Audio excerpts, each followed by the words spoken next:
لان دلوقتي السوق مش سوق شهادات. السوق دلوقتي يا جماعه سوق بيرسونال براندنج، سوق بيع خدمات. الموظف واللي هو احنا بنساعد الناس ان هي ازاي تصل الى الوظيفه الجيده والكلام ده، كل ده كلام جميل قوي، ده عشان نساعد الشباب ونوقفهم على رجليهم. في ناس ما عندهمش امكانيات كتيره ان هم يشتغلوا في البيزنس الخاص.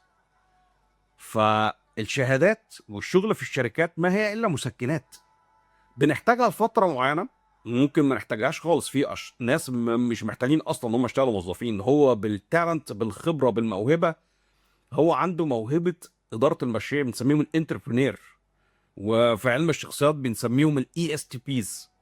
فالشخصيات دي هي بالموهبه تنفع يدير، بس السؤال بقى هيديره صح ولا غلط ده قصه تانية.